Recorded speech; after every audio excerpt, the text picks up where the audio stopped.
We're live for this AEW Double or Nothing 2021 live stream reaction. Obviously, AEW Double or Nothing 2021 just went off the air. Gosh, a couple of minutes or so ago. It's been a long evening, and look, when it comes to these kind of shows, like I don't like to call them a review or anything like that. That's not really my deal. It's about opinion. That's what this whole channel is about. This whole channel is just about opinion, just about people discussing their opinion, sharing their opinions on the show, that kind of thing. And if you are new to the channel, be sure to subscribe, bottom right hand corner, smash a like on the like button as well. If you did enjoy Double or Nothing tonight, I thought it was a good show. Sometimes with these AEW shows, like it started, over here it's like 5 a.m. right now over here in the UK. So it's a bit of a slog. It can be a bit of a slog sometimes to watch these shows, including the pre-show. Started up at 7 p.m. Eastern time, finishing up at midnight. 5-hour show. It's lengthy. It's a bit of a towards the end, you can kind of feel it in terms of it's a bit of a long show. But to be honest, in terms of a 5-hour show, if I've ever watched one, including the buy-in, I thought it was excellent. I really did think it's excellent. Now, I know there are people that are going to say that they didn't like it. I know there are going to be people that don't like AEW and say that they didn't like it. I know people are going to say that the finishes were overbooked, and I know people are going to say that the outcomes had too much interference in and had too much of this and too much of that. I get it. I agree with certain elements of that. I thought overall, though, it was a very good show. Certain elements of it, I felt going into it, I thought certain finishes were pretty predictable and certain outcomes were pretty predictable. But there were certainly some matches where I didn't see the outcome coming. And there were certainly outcomes during the show where I thought, okay, I didn't really see that one coming. I didn't really see that thing happening. So overall, look, I thought it was excellent. I thought, again, there were some matches that I didn't think necessarily maybe had the right outcome, or there were certain elements. And that's one glaring one, which we'll touch on as we go through. But look, overall, very, very good show. And I think the big thing to talk about, obviously, is the return of fans. That's the thing that I was looking forward to the most. That's the thing that I was saying to myself, man, I'm excited because, you can have the matches. You can have the matches, and the matches can be great, and the matches were great. And you can have all of this great stuff in terms of in-ring competition, all that kind of stuff. For me, the thing that I was really looking forward to the most was having fans back, having fans inside the arena. And obviously, we've had fans back in a certain capacity over the course of the last however many months when it comes to AEW, but this tonight was close to a sellout. This was nearly 5,500 people, maybe a little bit less, but it was the fans that really made this show. It was the energy, it was the atmosphere, it was all of the above. It was all of the above that really made this show special, and I think maybe that's why we got the ending that we did. It was kind of like they wanted AEW to provide the light at the end of the tunnel. And, sometimes with, like, say, for WWE WrestleMania, they always like to say that they like to end WrestleMania on a positive note. It doesn't always happen, but for most of the time, especially in the early history, but for most of the time, they like to end WrestleMania on a positive note to send the crowd happy. And I think that's kind of why we got the outcome we got tonight. But look, overall, there's not a lot you can fault on this show. There's certainly some outcomes, like I said, that I didn't necessarily agree with, or some that I didn't necessarily predict. But overall, I thought it was excellent. I thought for a 5-hour show, it passed very, very quickly. And it was enjoyable, very enjoyable. And the fans obviously had a whale of a time.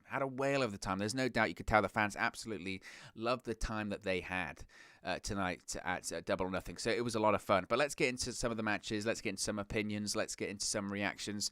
Let's start off with the NWA Women's World Championship, which was on the buy-in. Serena Deeb defeated Rio. Now, this match lasted nearly 15 minutes. And when I tell you, you might, if you didn't see it because you didn't watch the buy-in and you just watched the main show, I'm telling you, go watch this match. It was the first match out there in a red-hot crowd. During that period of time as well, the sun was still up. I think it was boiling in that wing. No joke. Some of the other matches later on in the night had the benefit of it. Still very oppressive Florida heat, but they had the benefit of it being a bit cooler. Serena Deeb and Rio went out there in this opening match of the night, not even on the main show. In this opening match of the night, Serena Deeb and Rio went out there, and I'm telling you, they put on an absolute spectacle. Fantastic in-ring work, real technical, high-quality wrestling. Serena Deeb retains after submitting Rio, but I thought it was excellent.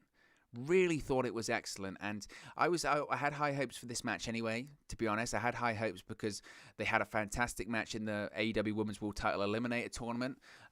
But, if you're going to rank these matches in terms of best matches of the night and all that kind of stuff, I'm not saying it was the best match of the night by any stretch of the imagination or anything like that. But I will say I thought it was excellent. I really did this match. Not necessarily that it surprised me, but man, the crowd were into it. The crowd was so into it. They were into Rio as a babyface. They were booing Serena Deeb. Serena Deeb's technical wrestling was spectacular. It was just an excellent match. And you look at that, and frankly, I'm going to be totally honest, and this might not be a popular decision. I think if you compare the two women's matches on the show tonight, and if you said which women's match on this show was better, for me, it was the Serena Deeb Rio one. And I know people say, I don't know about that, but I really think so. I really, really think so. I think it was that good. And maybe that's just because of the crowd reaction. Maybe that's because it was the opening match of the entire broadcast. I don't know.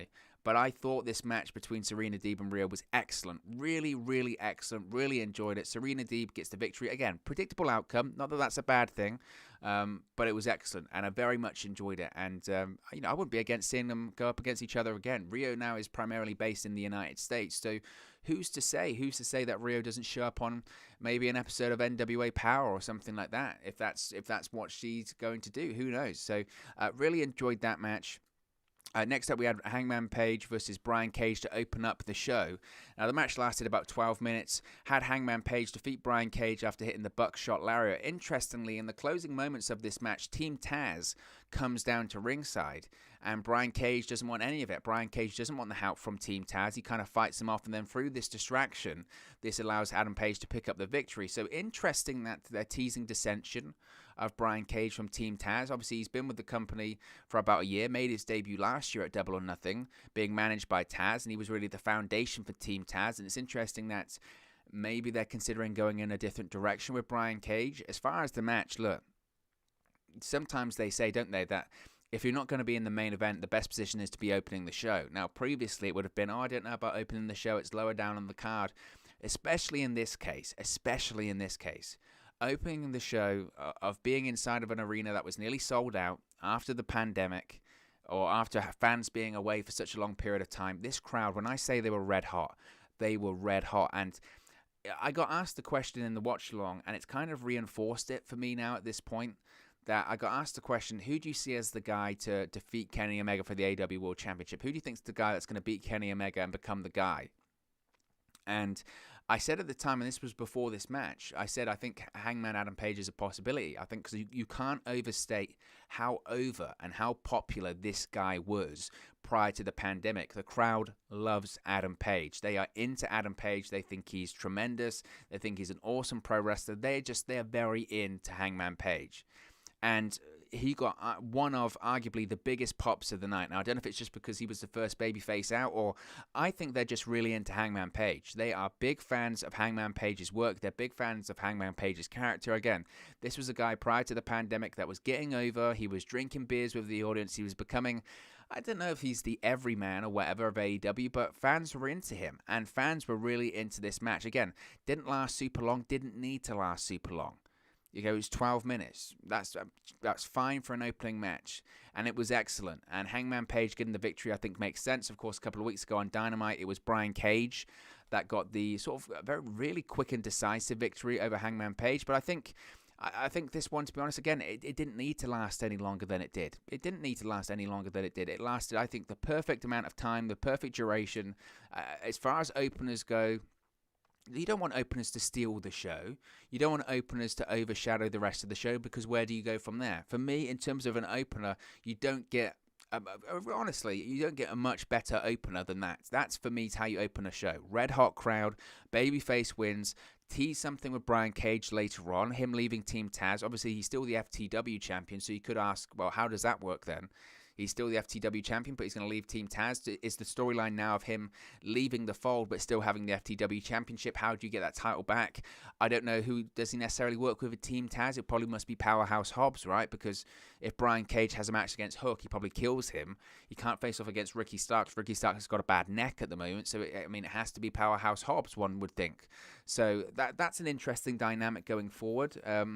look, Brian Cage is immensely talented. Brian Cage is, I know some people like to comment on his physique and maybe how he got it, but I think he's a tremendous talent, a really tremendous talent. And I really enjoyed this opener. I think it set the tone perfectly. And to be honest, the match was fine, and again, Hangman Page was super over. But this opener was almost just all about the crowd. It was all about just watching this and just going, man, I've missed this. Man, I've missed those reactions. Man, I've missed the crowd just being into it. And look, if this opened the pay-per-view in the pandemic era in terms of with no one in attendance or just those wrestlers surrounding the ring or all that kind of stuff trying to add some atmosphere, it would have been okay. The crowd took this match from being okay to being an excellent opening match, an excellent opener. So I enjoyed the hell out of it. Hangman Page getting the victory, I think, is right because it's a big time for him. It's a big time for him now. I think this is the period of time that Hangman Page will probably look at this and go, okay, I had momentum prior to the pandemic. The pandemic just stopped all of that. Like, it stopped so many things. Certainly stopped a lot of momentum for Hangman. And I think now he's probably realizing, okay, now is when I can start to build momentum back up again. Now is when I can start to get back to a point where I'm getting over and I'm getting closer to that World Championship picture. I think that's what Hangman Page is going to be looking for going forward. So after this, we had the AEW World Tag Team Championships as the Young Bucks retained over Jon Moxley and Eddie Kingston. This really surprised me. Because I was almost certain that Jon Moxley and Eddie Kingston were going to retain here just because they're so over. They're super over as a tag team. And I was really surprised by the outcome. There was a couple of matches that I was surprised by the outcome.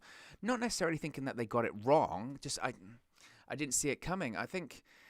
I really hope this isn't the end for the Moxley and Kingston tag team because I do think there's more legs to this one. And I do think they do need to be AEW World Tag Team Champions. I look at the Young Bucks. Obviously, they've got tons of other opponents they can face off against the Young Bucks. I mean, are you kidding me? They've got one of the best and most, great depth of tag team divisions in the world at AEW. So obviously there's other tag teams for them to face off against. I just think, look at this show. Look at this show from top to bottom. They had some feel-good moments, obviously. What title changes did they have? They had one title change with the Women's Championship. The rest all retained. I felt that this was...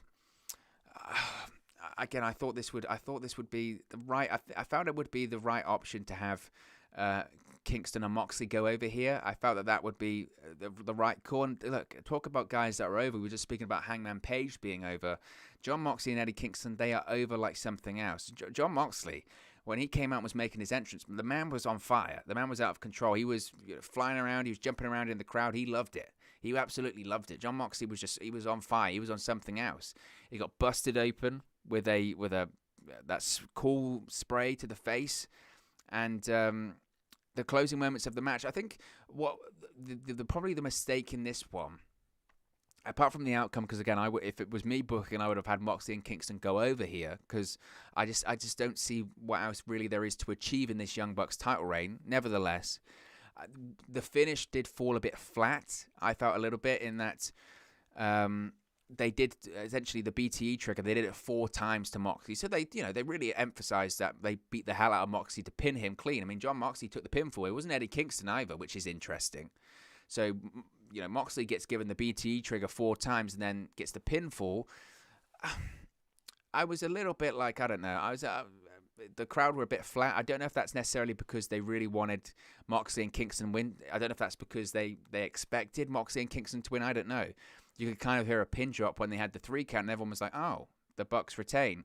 I guess one could argue, does this mean that Moxley is going away for a little bit? Of course, we know about Renee Young.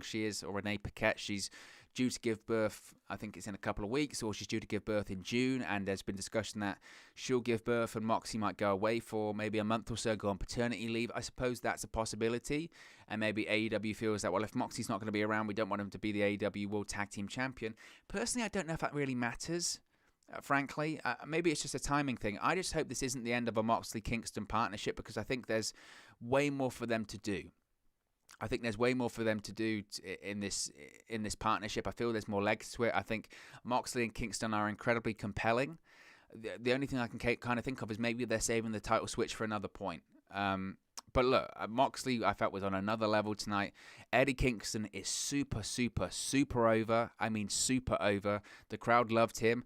It was a really fun match, and there were certainly points in the match that were great. Don Callis was on commentary during the match as well, and every time Don Callis was involved tonight, I thought was excellent.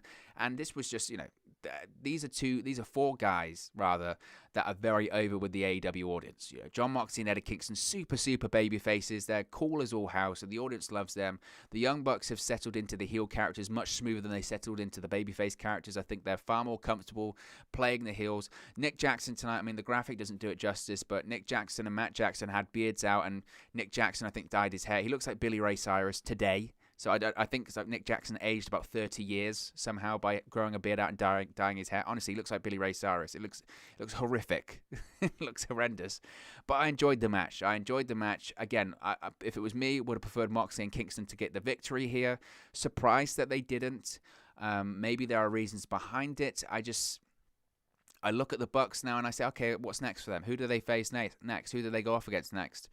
I don't think they go up against, say, like the Lucha Brothers. I mean, Rey Fenix injured. Which tag teams did they go up against right now? Obviously, there's a plethora of them, but I don't think it's not Jurassic Express. Jungle Boy's busy. He's got other things to do. So I would have felt that Moxley and Kingston should have won here, but it's not a hill to die on. Obviously, they could do the switch again at some point. I felt the ending was a bit flat, and I don't know if that's just because, again, Moxley and Kingston were so over that the crowd so wanted them to win, and they didn't see that. But in terms of a show, this was a red hot start to the show. It was great. Speaking of great, we then go to the Casino Battle Royale. Like most people, myself included, speaking of finishes we didn't see coming, most people, myself included, thought Christian Cage would win this one. Now, I must state, obviously, you can see the vacant person there. The mystery person was Lio Rush, which I don't think a lot of people saw coming. People thought it was going to be Andrade. Maybe Paul White was going to get it from commentary. Nick Gage, people like that. People were talking about it. It wasn't. It was Lio Rush. Yes, former NXT Cruiserweight Champion Lio Rush, former WWE Superstar Lio Rush. Lio Rush was the mystery 21st entrant, which was fun and fine when he came out. Everyone went, oh, well, certainly people didn't think it was going to be Lio Rush. People were surprised that it was Lio Rush. That's interesting. That's surprising. The issue was that Lio Rush was maybe in there for like 2-3 minutes before he got eliminated. So he wasn't in there for long. I don't know what that means about his status. I mean, most people, not everyone, but most people, when they appear for AEW, they end up signing with them. I don't know what Lio Rush's contractual situation right now is. I thought he was with MLW. I don't know if he still is.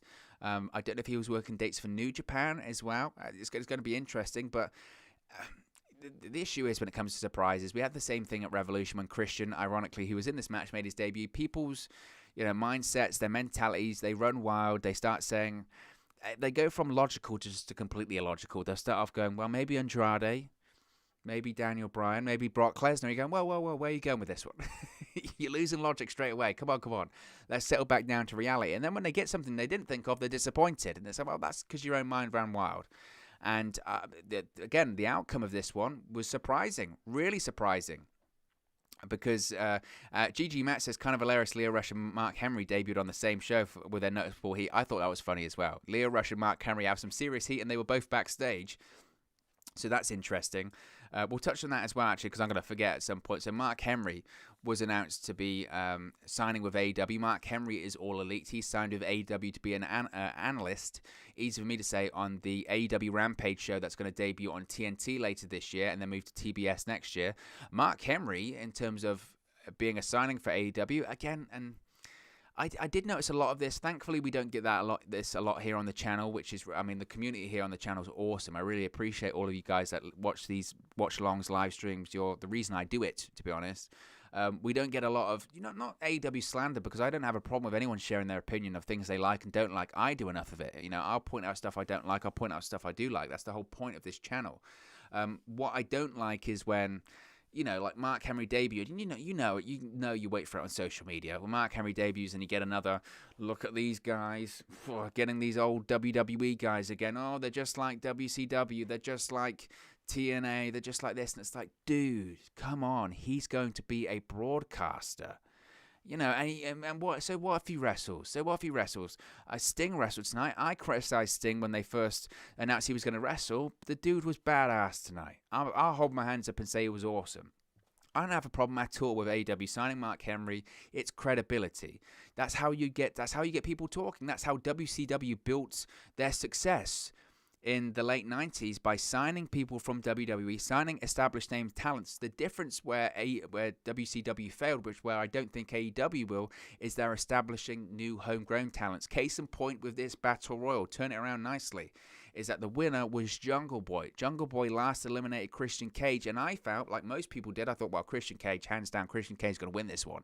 I mean, he has to. Christian Cage, they teased it on Dynamite when he made his debut on Dynamite, that he was going to face off with Kenny Omega. You thought, well, Kenny Omega's going to retain tonight, so Christian Cage gets the title opportunity in his back pocket. He's going to be facing Kenny Omega. That makes a lot of sense. And it came down to Christian Cage and Jungle Boy. And you still felt, well, Christian Cage is going to win. I mean, it's inevitable. And he didn't. Jungle Boy won.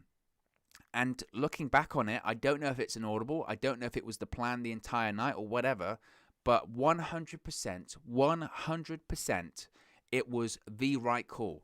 Because out of everyone in this match, including Christian Cage, out of every single person in this match, absolutely nobody was more over in this match than Jungle Boy. Jungle Boy was the most popular guy in this match. The reaction that this guy got when he made his entrance, with the crowd singing along to his theme, the reaction that this guy got when he won the match, the crowd went nuts.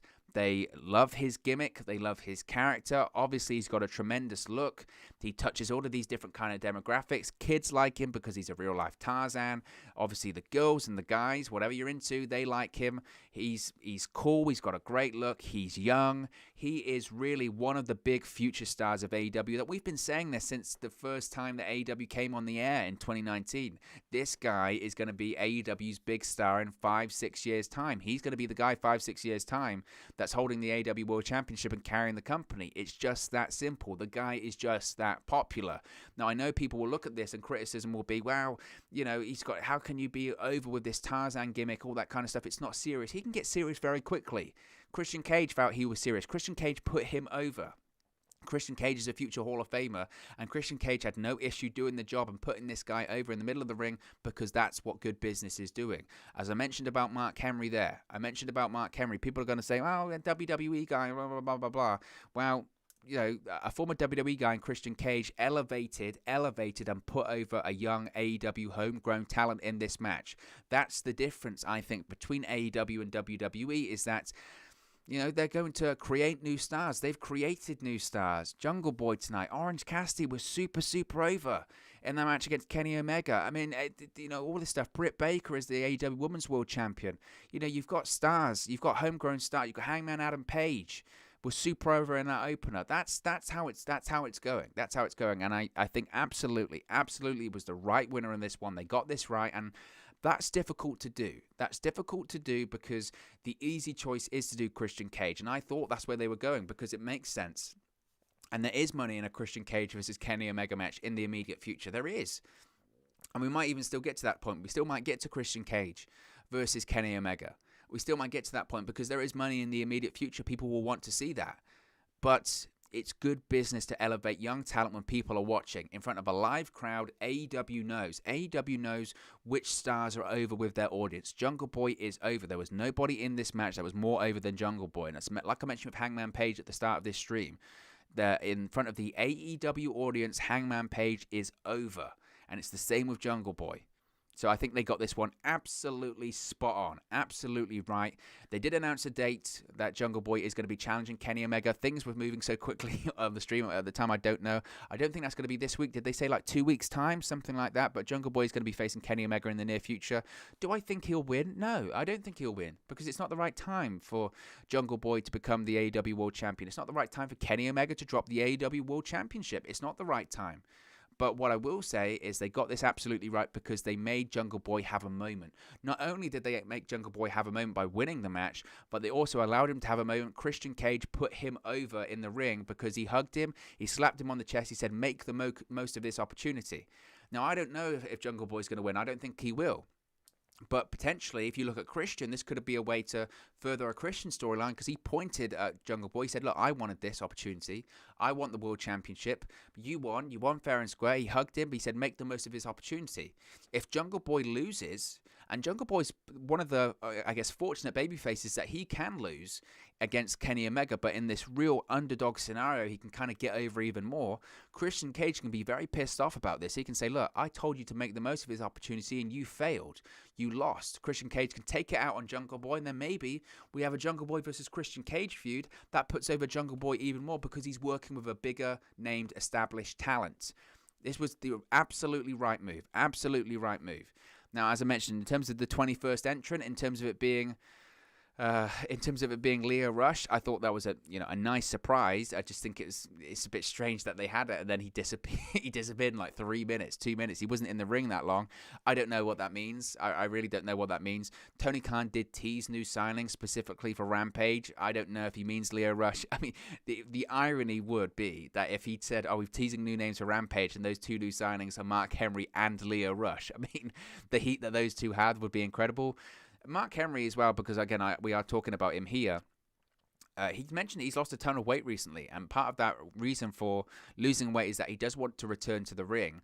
I don't know if he signed a similar kind of deal as to Paul White, in the sense that I'm going to be a broadcaster, but I will wrestle occasionally at some point. I don't know what that will look like. I don't know. But in terms of this match, you look up and down the card, there were certainly stars made or elevated tonight. Not all the time. I felt there were opportunities to make more, and they didn't necessarily get it right, but I felt Hangman Page was elevated to where he was prior to the pandemic. Jungle Boy certainly elevated to the next level because of this. Britt Baker, she was already a star. It was a crowning moment for her tonight. I felt Darby Allin continues to get elevated through association with Sting in their match. Orange Cassidy is super over with the audience. That was elevated tonight. And Sammy Guevara gets the pinfall in the main event of Double or Nothing. He was certainly elevated to the next level. This was a big building night. A big building night. And again, I know people will focus on the negatives for certain matches, and we'll touch on these in a second. But absolutely the right call. The right call when it came to Jungle Boy, and I thought the moment was great. Now, you had the crowd red hot because of these opening matches. You had obviously the pre-show match, which again was excellent. You had Hangman Page versus Brian Cage, which was shorter, but the crowd was into it. You had the Young Bucks match with Jon Moxley and Kingston, which again was very, very good. You had the Jungle Boy moment. It was a moment. That's what it was. That was excellent. And then you came to the Cody Rhodes versus Anthony Ogogo match. And man, oh man, I felt that they kind of got this one wrong. I felt that this was, if you're going to pick out a match, you say which match was the worst match of the night. And I don't want to be one of these negative Nellies or anything like that, but this was probably it. Look, and I've mentioned before that maybe I'm not the best person to talk about this thing, because obviously I am British. Obviously I'm based here in the United Kingdom. Obviously I supported Anthony Ogogo, and I know that his struggles and the stuff he's been through. I know that it's Memorial Day in the United States, and I know that the story has been the United Kingdom versus the United States, and Cody Rhodes calling himself the American Dream, all that kind of stuff. I really, really, really don't get the outcome here. I don't get the outcome here. Now, Cody Rhodes defeated Anthony Ogogo in a match that I don't think was a terrible match in terms of, in-ring ability. This is the first time we've properly seen Ogogo work. We have seen him have matches where he's knocked people out or he's punched people in the gut and all that kind of stuff. I thought in terms of the nuts and bolts of it, I think Anthony Ogogo did as good as you can expect of him to do. I think he did fine. But I just don't think the match clicked. In fact, I think the crowd was flat for it. I don't think they really cared that much. I think that, obviously that was a predominant, well, I would probably say 99% of those people were probably American there, and they had the military stuff before the match and all that kind of stuff. I just don't think the crowd cared for it. I really don't think the crowd cared for it. I mean, they said USA and all that before the match, but I think they kind of struggled to. Cody's over with the AEW audience, but I think even they're a little bit like, okay, we get it, enough's enough. And I mentioned this before going into the match. I don't get why Cody Rhodes wins this match. I don't get why Cody wins the match. I understand it's Memorial Day, and I understand he was calling himself the American Dream, all that kind of stuff. That's great. I just don't get it. What does Cody Rhodes benefit by winning this match? Nothing. Nothing. He doesn't benefit anything by winning this one. What did he lose if he lost this match? Nothing. Cody Rhodes lost nothing if he lost this match. He's still Cody Rhodes. He's still this big celebrity for AEW, but he's still an EVP of the company. He still was on the Go Big Show on TBS. He still has his reality show of Brandy Rhodes. He still has mega control and mega, authority in terms of what he does. He's still a franchise player in the face of the company. Cody Rhodes loses this match. It doesn't hurt him at all. At all. If Cody Rhodes loses this match, he makes Anthony Ogogo a bigger name and a bigger star, and he puts him over. You look back on, say, John Cena, and I'm not saying that Cody Rhodes is John Cena. He wishes he was John Cena. But you look back to John Cena matches at, say, WrestleMania 30, WrestleMania 31. People will say to this day, Bray Wyatt should have beat John Cena at WrestleMania 30. They'll look back at WrestleMania 31. They'll go, Rusev should have beat John Cena at WrestleMania 31. Why? Because it would have made them. It would have elevated them to a next level. It would have got them over. If you're a big dominating heel, if you're a big heel and it's your first big mega pay-per-view match against a big name, like a Cody Rhodes in AEW, like a John Cena in WWE, not that they're really comparable, Cody wishes he was, but in those kind of scenarios, especially if you're a heel, a big dominating heel, if you lose that big first match, if you lose that match, you're dead in the water. Because where's your believability? No one can believe that you can beat a big babyface after that. Nobody can, because you lost. The first time you did it, you lost. And then your credibility, your believability is dead. The whole point of selling this was around, obviously, the patriotism, was around the United Kingdom, was around the US stuff. But it was really about Anthony Ogogo being an Olympic-level boxer, an Olympic medal-winning boxer that was knocking people out, that was punching people in the gut, doing all that kind of stuff. And if they really wanted to make Anthony Ogogo, and they know that this guy, as he's mentioned himself, he's 75% blind in one eye. He only has a short amount of period of time, he thinks, in his wrestling career. They need to make it work. He needs to make an impact sooner rather than later. If they wanted to elevate someone, make a star, and to be honest, just do bigger business in the rematch, which Cody could have won then. If they wanted to do that, they could have Cody Rhodes lose this match. Because if he loses nothing. He's still Cody Rhodes. He's still an EVP. He's still, he can still go on TBS and he can still do his reality shows. He can still do whatever. He would have lost nothing if he lost this match. Because he won it and he gained nothing. It just felt like, oh, okay, I guess Cody has his moment. Cody has his little pay-per-view moment. And that's what this whole feud has felt like. Cody versus The Factory. Who cares? It was just like, okay, Cody's got to have his match. Cody's got to have his show. Okay, he goes against QT Marshall. He goes against his friend. You're like, okay, and now he's going to face this boxer, and now he beats this boxer, and you go, okay, what next? It was the wrong call. It was the wrong call. And the crowd was flat for it because I don't think they cared. I think the crowd would have reacted, frankly. If they really wanted to make a statement and do something different, they'd have had Anthony Ogogo knock Cody Rhodes out in maybe 5 minutes, less than that. Because you'd have made Anthony Ogogo. Then the crowd that didn't believe in Anthony Ogogo would have said, well, actually, this guy's a killer. This guy's brutalized. This guy knocked Cody Rhodes out in just a couple of minutes. This guy's the real deal. Then when you do the rematch, say it all out, and Cody Rhodes can win that one, suddenly the match is bigger. It feels bigger because they're more emotionally invested. This one, the crowd wasn't invested because they didn't know what to be invested in. Because they didn't believe Ogogo, because guess what? He hasn't wrestled in big matches. This was his first big match. And his first big match and he loses? How do you come back from that? You can, but it's difficult. It's really difficult. Think of it like it was a boxing match. Think of it like it was an MMA fight. If you, say, had Conor McGregor, and again, not that Cody Rhodes is comparable to Conor McGregor, but say you have Conor McGregor and he's facing this upstart UFC fighter, and it's this UFC fighter's first big match against Conor McGregor. If he loses against Conor McGregor, is he going to have another Conor McGregor match? No, because you would say he lost. He's not at this level. He's not good enough for this level. Now, if he beats Conor McGregor, you go, oh my God, this guy's the real deal. This guy's unbelievable. I want to see the rematch because I want to see if Conor McGregor can react. But this guy's the real deal. This guy's way more than I thought he was. No, and if Conor McGregor wins, he would just be like, well, why should I fight this guy? And if Conor McGregor loses that match, you don't care because he's Conor McGregor. He's a pay-per-view draw. That's how this logic works. It didn't make sense. It's a bad outcome. And I'm not saying that as someone that's British. I'm not saying that as someone that knows Anthony Ogogo's story and the heartbreak that he's gone through. I'm saying this as someone that the criticism sometimes of AEW, certainly with the Cody Rhodes stuff, is it feels like the Cody Rhodes show. You know, he has the big grand entrance, he cuts the big promo, he focus groups, he workshops this, you know, he does this corporate speak, he puts his foot in his mouth, to be honest, when he does these media calls, he says these things, and it's just kind of like, again, it felt like the Cody Rhodes show. It felt like the Cody Rhodes show. And again, I get it. I get that it's Memorial Day, and I get that it was patriotism and all that kind of stuff. But the crowd went into it. And if you're judging by the crowd were flat for it. They didn't care for it. They didn't care for it. And I just felt it was the wrong outcome. And if you're going to line up, like I said, everything on this show, and you would say, okay, what was the best, what was the worst, this would be at the bottom of the pile. And it's not because the match wasn't great. The match was fine for what it was. It's just the outcome for me lacks logic. The outcome lacks logic. And I look at Anthony Ogogo now. What does he do? What does he go? He can go on Dynamite this week and knock people out. Doesn't matter. He lost. He's a loser. That's it. You know, at the end of the day, this is a company where they say wins and losses matter. You know, wins and losses really matter in this case because it's perception. You only have one opportunity at making a good first impression in a big match. He lost. I don't get that decision at all.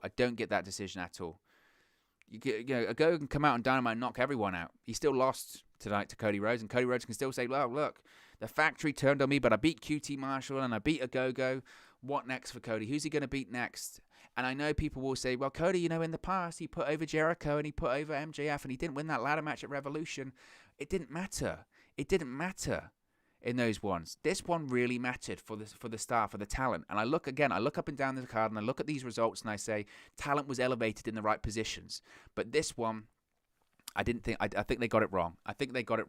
And, you know, QT Marshall looked pissed off after the match, and I think some other people would be. Not that they were huge fans of Ogogo, but people have been saying, I've been seeing it on social media, man, this Ogogo guy's got quite a lot of charisma. He's a good character. He's a good talker. Well, doesn't matter anymore. He lost. So the credibility just, you know, evaporated. He can be a good talker still, but he lost. He lost that big match. You only get one chance to make a good first impression. Won it. Didn't happen tonight. So we went from that to Miro versus Lance Archer. And again, I felt almost a bit bad for Miro and Lance Archer after that, because the crowd, honestly, were really flat after the Cody match. And again, I don't know if that's because, I don't think it's necessarily the outcome. I think they were flat for it because it just wasn't that dynamic. It just wasn't that entertaining. It just wasn't that sort of grabbing. It didn't grab you. I think that's it. It didn't grab you and just make you go, oh, that was great, or that was drama. Because people, it was just like, okay, Cody wins and Cody has his bit, and then you move on. And Miro came out and, well, Dragonmark says the loss to Jericho did matter. He couldn't challenge for the title ever again. I mean, in the sense that, Jericho, the loss to Jericho, it wasn't the sense of, it's not putting Jericho over. Jericho is still Jericho. Obviously, in terms of the stipulation, it mattered, but I mean that was expected. Putting Chris Jericho over, that takes a load of balls, doesn't it? You know what I mean? That was the right call. I didn't think it was the right call. I didn't think it was the right call tonight. It takes moxie. It takes courage to put over the young talent because it's good for business and the right thing to do. Ask Christian. He did it with Jungle Boy earlier on in the show. I think that's the difference there. And like I said, Miro and Lance Archer had to come out after this one, and they tried their best to try and wake the crowd up. I just don't know if they had enough time to do it. Miro gets the victory over Lance Archer, locks in the submission hold, eventually gets the submission victory. I think it was technical submission. I don't think Archer tapped out. I think he passed out, which kind of protects him. They did a spot where Jake Roberts came out. He didn't accompany Archer to the ring because they did a thing earlier on in the day where Miro punched Jake in his snake during a weigh-in, which was quite funny. Later on in the match, though, Jake Roberts did come out, had a snake in the bag, and he thought, he's going to get out of the snake here. Classic Jake Roberts. And Miro attacked Jake Roberts once again, picks up the snake and throws it, the bag. Obviously, there was no snake in there. It was implied snake violence. Implied snake violence is what it was. But look, I thought the match was fine. Again, I think they had a bit of a difficult task in that they had to try and, win the crowd back over or try and wake the crowd back up. They tried. They did some fun stuff, but it was okay for what it was. I mean, it didn't go 10 minutes. So it was 9 minutes 50. Right call to have Miro retain. Again, talking in the same vein of talking about, Anthony Ogogo, you do wonder where it comes to Lance Archer. Where does this guy go now? Again, like last year, Cody Rhodes winning the TNT Championship. I get it. I understand the booking philosophy on that one in terms of we want to have a big name win it. Cody can't win the AEW World Championship, so he can have the TNT Championship with all that kind of stuff. You go, okay, I get it. But if you look back on that one, Lance Archer managed to rebound slightly, but he could have been so much more if he won that match. Because again, Lance Archer at the time, that was his big first pay-per-view match. His first big pay-per-view match in terms of, if you win this, you get credibility. If you lose this, where do you go from there? How do you recover from that? I'm not saying the unestablished guy has to win it every time. I'm not saying that, but I'm saying that if you want to make stars, you have to, read the room. You have to go, what's the right decision? What logically makes the most sense here? Because where does the most important thing in pro wrestling as a character is, what am I doing next? Where does this leave me next? It doesn't matter really what you're doing now. It's what do I do next? What am I doing next?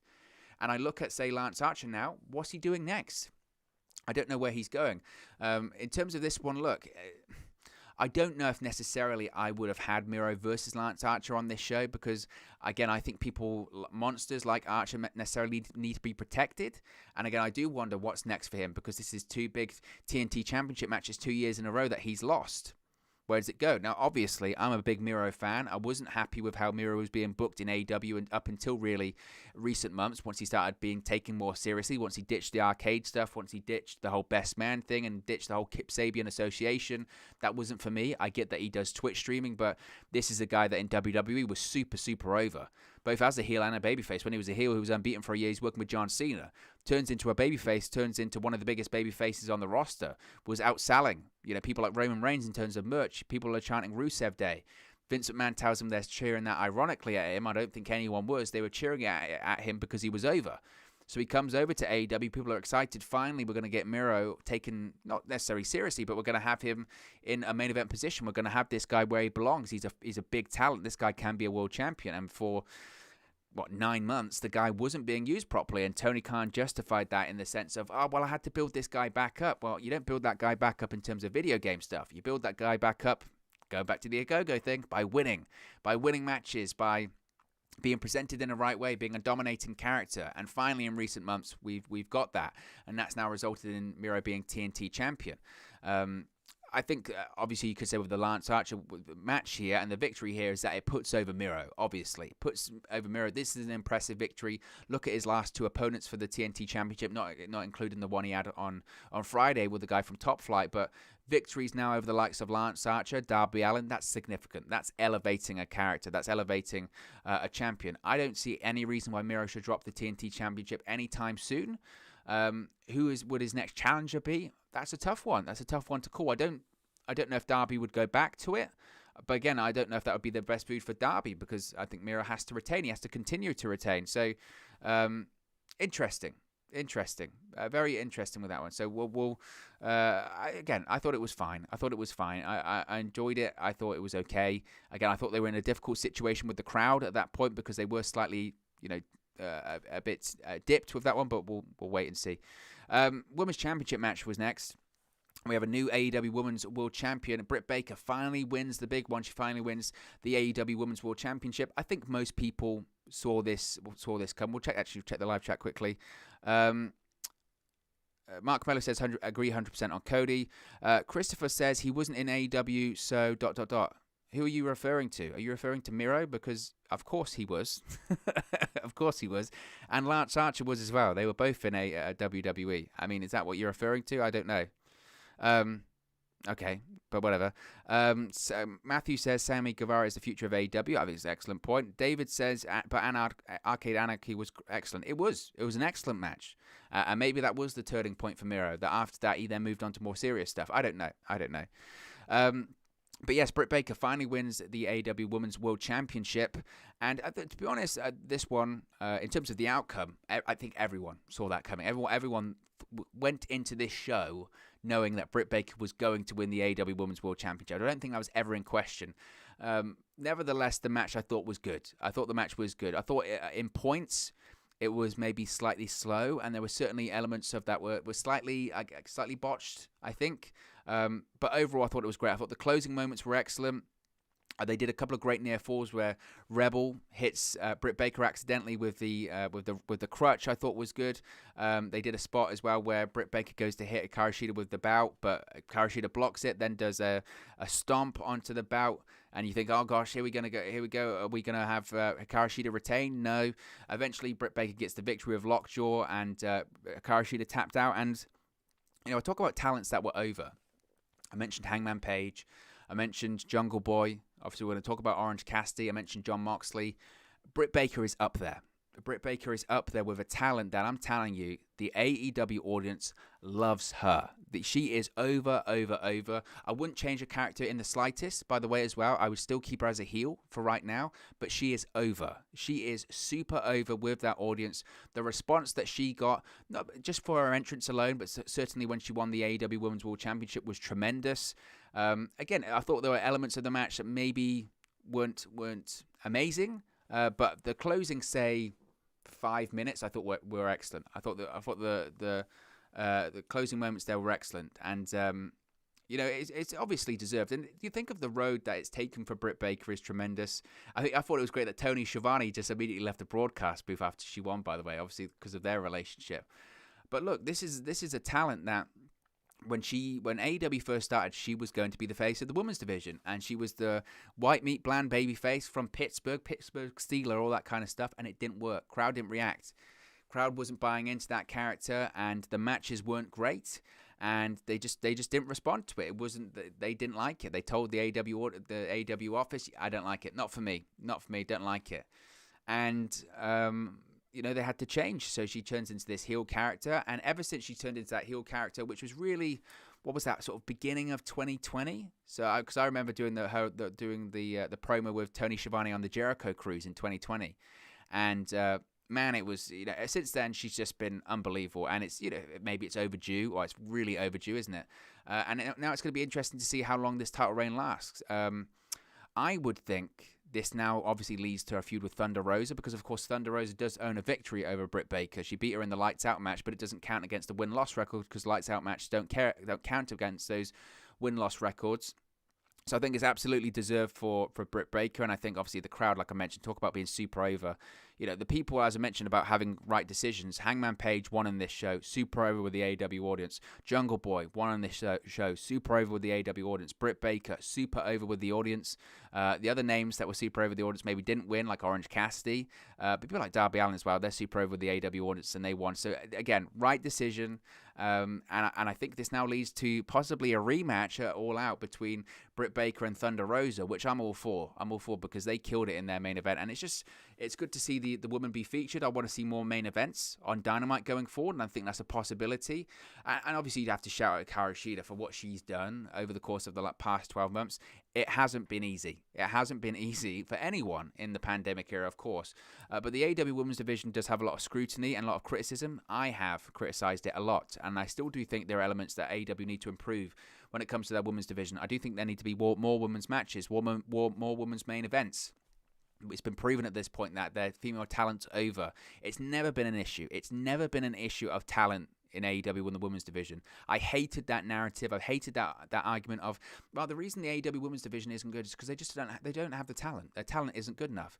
That's BS. That's BS. It's been proven at this point that the talent that they have is more than good enough. It's about opportunity. It's about giving your talents opportunity to succeed. It's about putting them in main events, giving them substantial storylines, giving them great characters, helping them develop their characters. And we saw that tonight. They got a 17-minute match. You've got one of the characters in Britt Baker, one of the most over characters on the entire roster at this point. Hikaru Shida has carried that women's division for 12 months. They have talent. And it's great to see that finally being recognized. So enjoyed the match, and obviously, again, a predictable outcome, but that's nothing wrong with that, because Britt Baker winning was fantastic. Speaking of fantastic, Sting and Darby Allin defeat Ethan Page and Scorpio Sky. Now, this one wasn't long, but it was brilliant. I'll hold my hands up. Because the videos are out there on the channel. When it was first announced that Sting was going to be wrestling for AEW and the cinematic match, I was hesitant is probably an understatement. This is a guy that's in his 60s. He's 62 years old. Last time he had a match, this was his first match in front of a live crowd in 6 years. Last time he had a match, the guy was nearly paralyzed. He lost feeling in his arms and legs. Doctor told him, you were inches away from catastrophe. You could have had something worse, could have died. Never wrestle again. They told him, if you get the surgery, you never wrestle again. I don't even know if he did get the surgery in the end, by the way. You can let me know in the live chat, but I was concerned about that. Even a guy without injuries, even a guy that didn't have, spinal stenosis in his neck and all that kind of stuff, even without all of that, a guy in his 60s getting in the ring to wrestle a match, I'd say that's a risk. That's obviously a massive risk. There's all this stuff about the Ultimate Warrior, isn't there? But obviously the last week being Warrior Week for this documentaries, and Sting started with him. Sting started with the Ultimate Warrior. Sting wrestled tonight in 2021 in an AEW ring in front of a live crowd at 62 years of age. And I was concerned about, obviously, him wrestling because I felt the liability issues, and I just don't want to see Sting get hurt. I don't want to see Sting go. I don't want to see an icon of professional wrestling. First of all, you don't want it to be sad, obviously, and you don't want to see him get hurt, and you want to see, you just don't want to see that. But I really enjoyed the match at Revolution. I thought that was a good presentation and a good cinematic match. But I tell you what, I think tonight's was even better. I loved this match tonight, and I did. And I don't know if it's maybe it is the nostalgia. Maybe that is what it is. But I thought it was great. I did think it was great. I enjoyed the little. Yeah, we have these sort of Darby Allin, don't we? Like film projects now before these big matches where they shoot these vignettes. And this one was Darby Allin skateboarding around. Sting's driving an open top car, and he pulls up to Darby Allin. Darby Allin jumps in the car, and they drive off and come into the arena. Sting and Darby Allin come out, and immediately they go into a brawl. And you're thinking, well, maybe this is how they're going to do it. Because obviously they've got to protect Sting. Obviously they've got to protect him. Physical limitations, they've got to protect him. So you think they're going to brawl for a while, and you think Sting comes out, and he's got this sort of big sort of jumper on. You think, well, this is a guy in his 60s. I mean, what's he going to do? Come out there and be in his normal gear? So you're already thinking these things in your mind. They're playing on them. And Scorpio Sky then does a suplex to Sting on the ramp, and I'm thinking, oh my God, I thought he was going to turn into dust. Honestly, I thought he was going to turn into dust, and I thought, oh my gosh. And again, everyone's worried. Everyone does a gasp. After the suplex, Sting just stands up immediately. Stands right back up. Doesn't sell it. Takes his jumper off, and you're thinking, oh my God, Sting's back. He then does a dive off of the entrance ramp onto Ethan Page and Scorpio Sky. It was incredible to see. I was also a bit like, take it steady, Sting. But then they do the match, and again, they protected Sting very well in this one. They didn't have him do a ton of stuff, didn't have him take a ton of bumps. Obviously, he got involved in the match physically. Most of the match had Darby Allin just having the hell kicked out of him, which Darby does great. I mean, Darby is one of the best sellers on the roster. I mean, I don't know how long it's going to take before that style catches up with him, because some of the bumps that guy takes is incredible. I mean, Ethan Page picked Darby Allin up above his head and threw him into his family at ringside in one of the damnedest spots I've ever seen.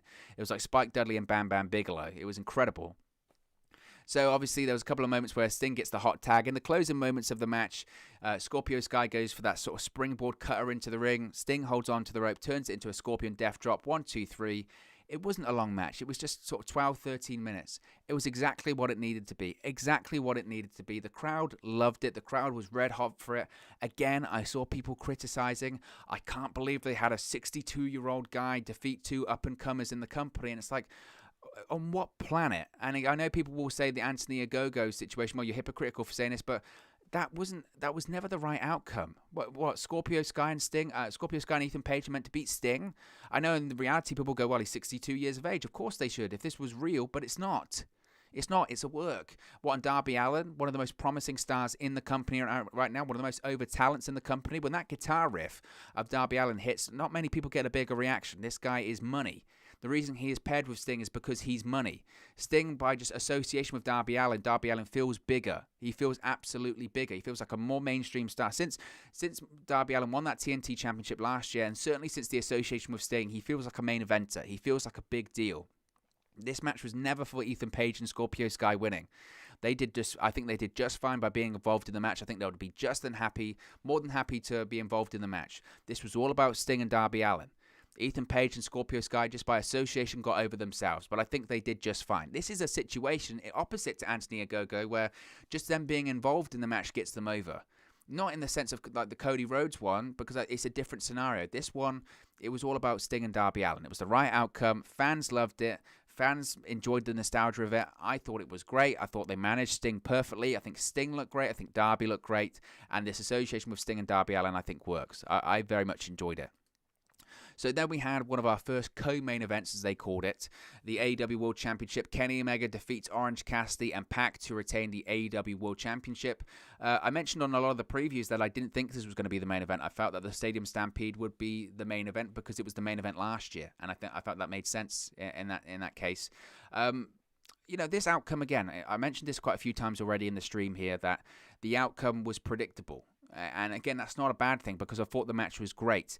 I did think what was interesting, and I mentioned this in the preview as well, that when an outcome's predictable, the way to achieve success in a match is to make an audience or make a viewer genuinely think for a second. The aim of this one was to genuinely make the audience think for a brief second that either Orange Cassidy or Pac, but mainly Orange Cassidy, could become the world champion. And they did. On several occasions, you thought, actually, this is going to happen for a second here. Orange Cassidy's going to win it. My one criticism of this one would be, because I thought some of the spots in this one were fantastic. There's too many to name, frankly, but a lot of them were great.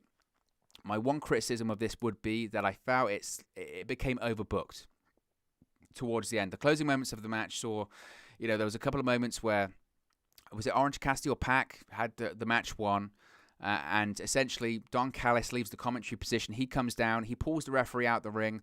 The referee's fuming, the referee's livid, and then they had the brutalizer. Pac has the brutalizer locked in on Orange Cassidy, and you think, okay, Kenny Omega comes in, is going to break up the brutalizer, stamps on Pac, Pac doesn't let go, stamps on him again and again, Pac doesn't let go, so instead Kenny Omega attacks the referee. So now you've got Don Callis pulling the referee out, you've got Kenny Omega attacking the referee. With the referee down, not that it matters anyway because it's no disqualification, Don Callis starts throwing in all the title bouts into the ring. He throws in the AAA Mega Championship, hits Pac with it. Throws in the Impact World Championship, hits Pac with it. Throws in the TNA World Heavyweight Championship, hits Pac with it. Throws in the AEW World Championship, hits Pac with it. And then we have a situation, so we're thinking, right, he's going to pin Pac. Then we have Orange Cassidy. Looks like Orange Cassidy's going to pin Kenny Omega. Was he hit his move or whatever? He hits a move on him. And then Kenny Omega does a quick crucifix and just steals it. He just steals it and steals the victory. And look, I thought the match was good. I thought the match was great. It nearly went half an hour. It's 27 minutes. I enjoyed the hell out of it. Like I said, it was a predictable finish, but nevertheless, it was a good match. And they did have you believing for a second, oh my God, Orange Cassidy's going to win because he's super over. I just felt at points they didn't need to do the whole Don Callis pulls the referee out. They didn't need to do the stamp on the referee. They didn't need to do all the 4 championships being hit to Pac, all that kind of stuff. That felt really unnecessary, and it felt just a bit too clustery. I think coming out of this one, even though that Kenny Omega pinned Orange Cassidy, I do think they've maybe sort of flamed the desire to see Orange Cassidy versus Kenny Omega, I think they flamed that desire, and people would probably want to see that. And I think maybe we might see that again. And people, look, Orange Cassidy, for whatever you want to say, you can like him, you can not like him, you can not like the comedy he does, or you can not like his character. I certainly can be, Jim Cornette hates him, Pockets guy, you can hate all that kind of stuff. But, you can't, the thing is, it's difficult to hate Orange Cassidy and then say that the audience is never wrong. If you subscribe to the theory that the audience is the real true jury for a character's success and a character's popularity, Orange Cassidy's over. He is super over. Now, you can look at it and say, well, is there longevity in it? Does the character get stale? Does the character get boring? Where do you go from there? It doesn't lack logic, all that kind of stuff. I don't think the AEW audience really cares. I don't, because they're into him. They're into him as a character. And Tony Khan said this himself. They said, look, the pushes that we do for these characters, they like to talk about how a data-driven company AEW are. They say, look, every time Orange Cassidy's on the screen, whether it's in terms of ratings or whether it's in terms of social media metrics, they go nuts for him. They go nuts. He has something. He obviously has something. Now, do I think he can be the AEW World Champion? I don't know, because I don't know how that works. I don't know how that reflects on the company. Do I think he can be the World Champion? That's a tough one. That's why I didn't think he was going to win the match, primarily because I don't think it's Kenny Omega's time to drop the title. But I look at it and I go, oh, Orange Cassidy World Champion? I don't know if I see it. But man, he's over. Man, he's super, super over, and you can't question that. The guy is super popular. People like him. People love him. And, who's to say the audience is wrong? So I think we're going to see an Omega versus Cassidy rematch. I mean, frankly, I know that Kenny Omega sort of just quickly nicked the victory over Orange Cassidy, but, in certain points of the match, both talents had the match won, because the referee got pulled out of the ring by Don Callis. Pac had the match won by submission, and Kenny Omega stomped on the referee. So there's an out for both of these guys there. And I think given the, how over Orange Cassidy is, I wouldn't be surprised if they, I don't know if they run it back, but I don't think Orange Cassidy and Kenny Omega are over. I think they might do something else at All Out. And does Orange Cassidy win that one? I don't know. He's super over. He's super popular with the audience, though. There's no question about that. Finally, we had the Stadium Stampede. We had the Inner Circle defeat the Pinnacle. And obviously, had the Inner Circle lost this match, the Inner Circle would have been forced to disband.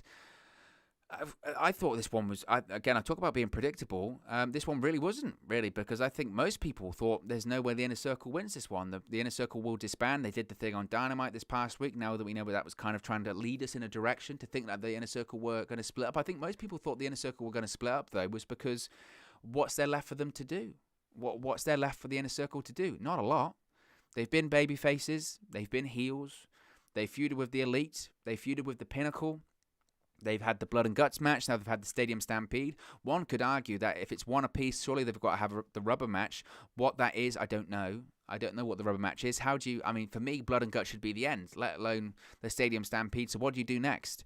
Stadium Blood and Guts? I don't know. I really don't know what the outcome is there.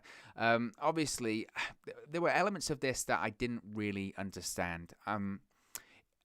I wondered going into this, I wondered how the Stadium Stampede would work. Last year, obviously, it worked great because we were in the pandemic. We had no fans in attendance.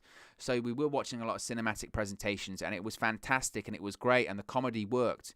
I questioned whether that would work this year because you've got 5,500 people there in Daly's Place, and what they're meant to watch the screen while they're brawling in TIAA Bank Stadium. How are they going to be into that? What's the atmosphere going to be like?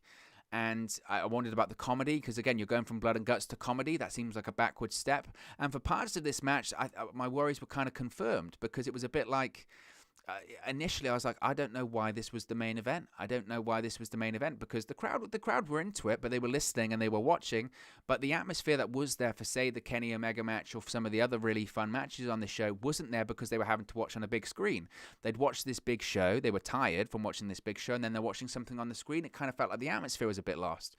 And all of the things that they did in this was fun. They had the cameos in there. Really enjoyed the LAX cameo there with Conan showing up. Didn't really get why suddenly, again, FTR and LAX are brawling inside of a nightclub inside the stadium. That kind of stuff was a bit like, okay, I that seems a bit odd to me. Again, it was just a little bit like, that was fine last year, and it worked last year because of the situation last year. But currently, with those fans there, I was a bit like, I don't get that. And it was fun to see, the Jacksonville Jaguars coach, and it was fun to see, Tony Khan's father in terms of the cutout and all that kind of stuff. And there was good comedy stuff, and it was funny stuff.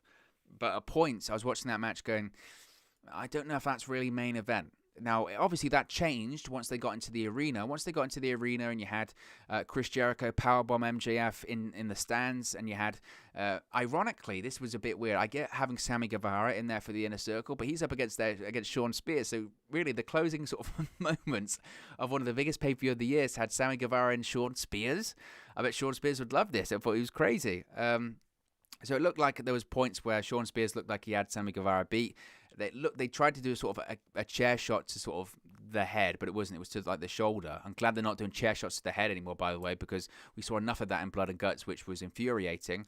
But it looked like Shawn Spears was going to beat Guevara. I mean, if anyone's going to take the fall in this match from the Pinnacle, it should be Shawn Spears, by the way. Sammy Guevara gets the victory, hits the 630. The Inner Circle are still a faction. The thing I can think of why they went with this is, like I said at the top of the stream, sometimes WrestleMania for WWE, it's about sending the audience home happy. That's what WWE and Vince McMahon wants. It's one of their biggest shows of the year. They've got this big audience, and they want to send them home happy. Given everything that happened with the pandemic in the last 12 to 18 months, given that this was the first real big show with fans back in attendance, 5,500 people, it did kind of feel like that maybe they wanted just to have this moment where they could send the fans home happy. We're going to send the fans home happy, and they're going to sing Judas, and we're going to have the Inner Circle posing to end the show. It did feel a little bit like that, didn't it? We're going to send them home happy, and they're going to enjoy it. And maybe that's the reaction that they wanted to go with. Maybe that's the direction they wanted to go with. We just want to end it on a high note, or we can go with something else. The thing I would think now is that this feud isn't over. This feud can't be over because it's one apiece. So where do they go from here? I don't know. Do they carry on to All Out? I don't know if I really have the desire to see the Pinnacle Inner Circle stuff continue. But the Inner Circle are going to stick around. Again, I thought they were going to disband, but I enjoyed the match. Like I said, I don't know if once they moved to inside Daly's Place, I think it was fine. The crowd were hot for it again, so that's fine with it being that the main event.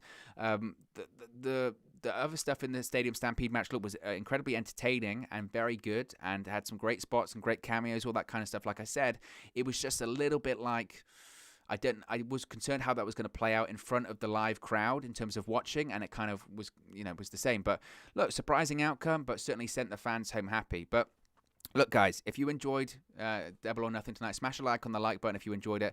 If you are new to the channel, be sure to subscribe. Bottom right-hand corner, we post daily videos talking about AEW, WWE, Impact Wrestling, New Japan Pro Wrestling. We do watch-alongs for events like Double or Nothing tonight. We do live stream reaction shows like this as well.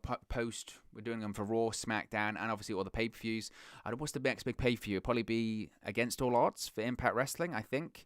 So we'll be doing a watch-along and live stream reaction for that. We'll also be doing it, of course, for Hell in the Cell in June as well. And there's so much going on in the world of pro wrestling right now. So we post daily videos talking about everything. So be sure to subscribe. Bottom right-hand corner, smash a like on the like button if you have enjoyed this video. Look, guys, it's over 6 a.m. over here in the UK. I've been up for hours. Feels like days. So I'm going to go to bed. But I appreciate everyone tuning in. Thanks very much for tuning in. Again, if you did enjoy the show, smash a like on the like button. Be sure to subscribe, bottom right-hand corner. Thank you very much for watching, listening, streaming, or have you come across